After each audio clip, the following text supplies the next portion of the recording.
The Mountains of Madness by H.P. Lovecraft. Read by Richard Coyle. Part 4. Within the Mountains.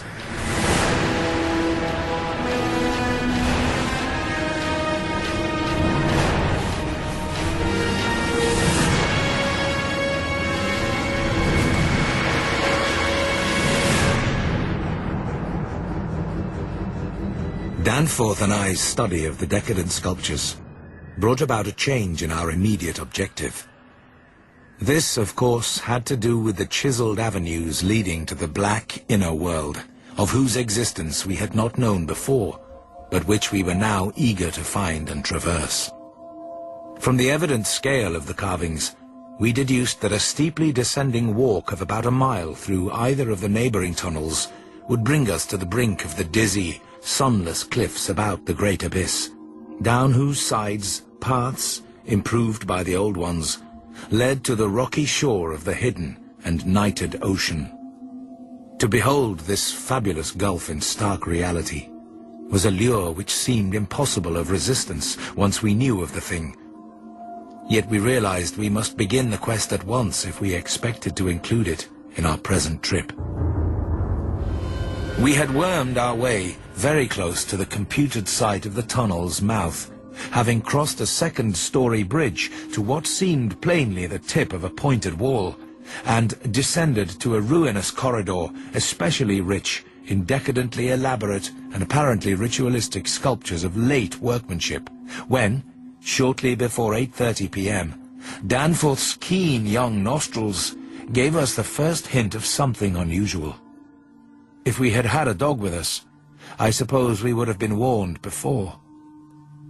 At first, we could not precisely say what was wrong with the formerly crystal pure air, but after a few seconds, our memories reacted only too definitely.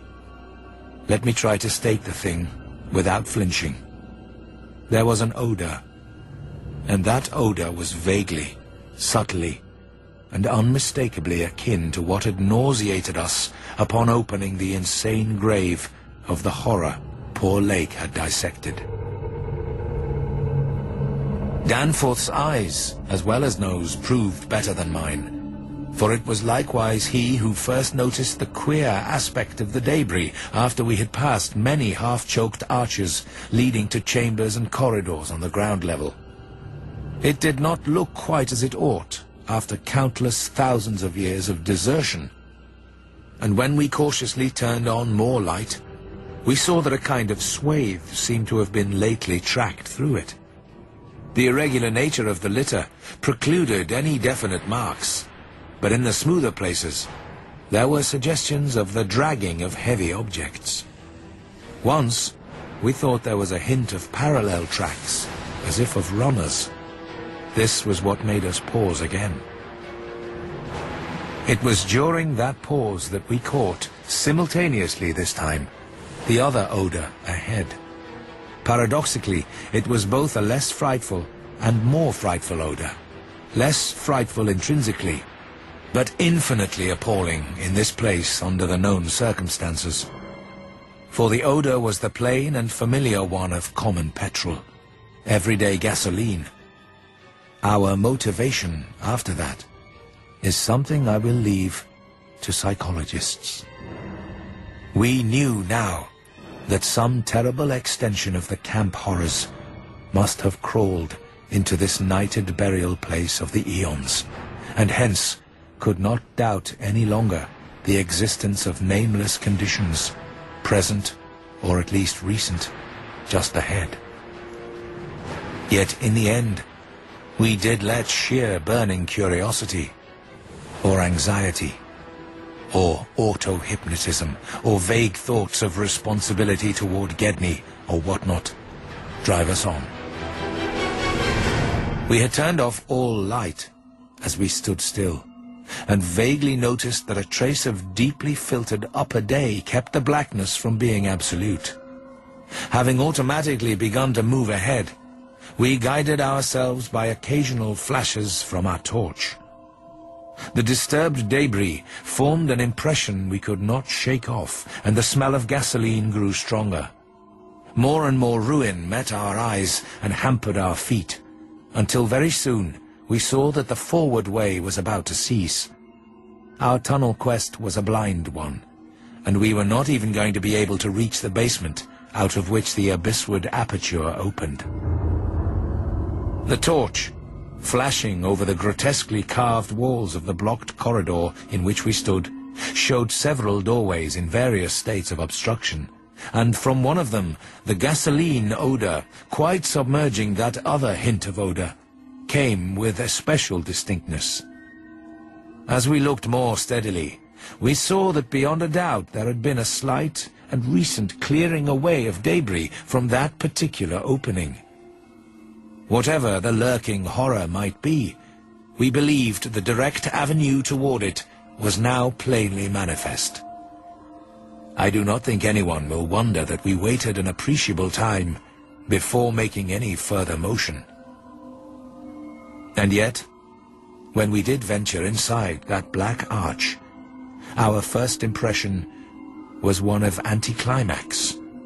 For amidst the littered expanse of that sculptured crypt, a perfect cube with sides of about 20 feet, there remained no recent object of instantly discernible size, so that we looked instinctively, though in vain, for a farther doorway. In another moment, however, Danforth's sharp vision had descried a place where the floor debris had been disturbed, and we turned on both torches full strength. Though what we saw in that light was actually simple and trifling, I am none the less reluctant to tell of it because of what it implied. It was a rough leveling of the debris, upon which several small objects lay carelessly scattered, and at one corner of which a considerable amount of gasoline must have been spilled lately enough to leave a strong odor even at this extreme superplateau altitude. In other words, it could not be other than a sort of camp. A camp made by questing beings who, like us, had been turned back by the unexpectedly choked way to the abyss. Let me be plain. The scattered objects were, so far as substance was concerned, all from Lake's camp. There are those who will say Danforth and I were utterly mad not to flee for our lives after that. Perhaps we were mad, for have I not said those horrible peaks were mountains of madness? At any rate, the thing we did was to start back over the indicated course to the circular place, the course which our nameless predecessors must have traversed twice before us. The other neighboring gate to the abyss would lie beyond that. I need not speak of our journey, for it was precisely the same in kind as that by which we had reached the cul-de-sac, except that it tended to adhere more closely to the ground level and even descend to basement corridors. Every now and then we could trace certain disturbing marks in the debris or litter underfoot, and after we had passed outside the radius of the gasoline scent, we were again faintly conscious, spasmodically, of that more hideous and more persistent scent. After the way had branched from our former course, we sometimes gave the rays of our single torch a furtive sweep along the walls, noting in almost every case the well-nigh omnipresent sculptures, which indeed seemed to have formed a main aesthetic outlet for the old ones.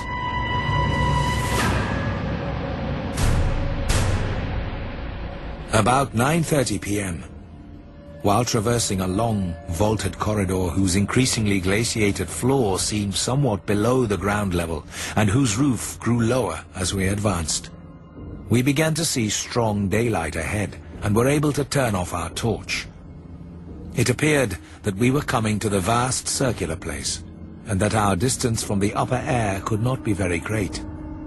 The corridor ended in an arch, surprisingly low for these megalithic ruins, but we could see much through it even before we emerged.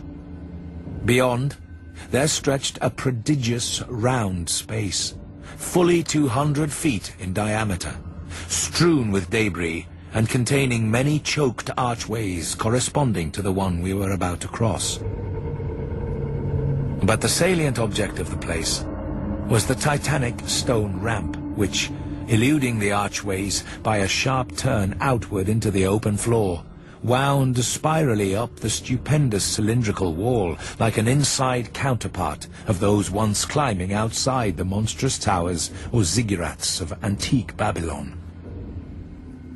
As we stepped out into the awesome half-daylight of this monstrous cylinder bottom, 50 million years old, and without doubt the most primally ancient structure ever to meet our eyes, we saw that the ramp traversed sides stretched dizzily up to a height of fully 60 feet.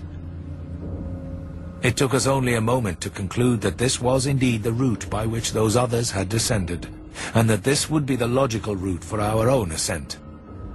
The tower's mouth was no farther from the foothills and our waiting plain than was the great terraced building we had entered, and any further subglacial exploration we might make on this trip would lie in this general region.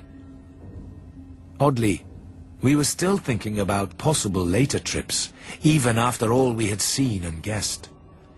Then, as we picked our way cautiously over the debris of the great floor, there came a sight which, for the time, excluded all other matters. It was the neatly huddled array of 3 sledges in that farther angle of the ramp's lower and outward projecting course, which had hitherto been screened from our view. There they were, the 3 sledges missing from Lake's camp, shaken by a hard usage which must have included forcible dragging along great reaches of snowless masonry and debris, as well as much hand portage over utterly unnavigable places. They were carefully and intelligently packed and strapped, and contained things memorably familiar enough: the gasoline stove, fuel cans, instrument cases, provision tins, tarpaulins obviously bulging with books, and some bulging with less obvious contents. Everything derived from Lake's equipment. After what we had found in that other room, we were in a measure prepared for this encounter. The really great shock came when we stepped over and undid one tarpaulin whose outlines had peculiarly disquieted us. It seems that others, as well as Lake, had been interested in collecting typical specimens, for there were 2 here, both stiffly frozen, perfectly preserved, patched with adhesive plaster where some wounds around the neck had occurred, and wrapped with care to prevent further damage. They were the bodies of young Gedney and the missing dog.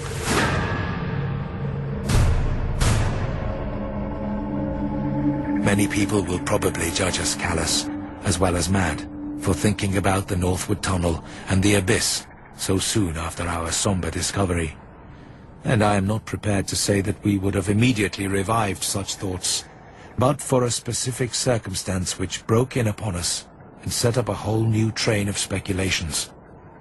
We had replaced the tarpaulin over poor Gedney, and were standing in a kind of mute bewilderment, when the sounds finally reached our consciousness, the first sounds we had heard since descending out of the open where the mountain wind whined faintly from its unearthly heights. Well known and mundane though they were, their presence in this remote world of death was more unexpected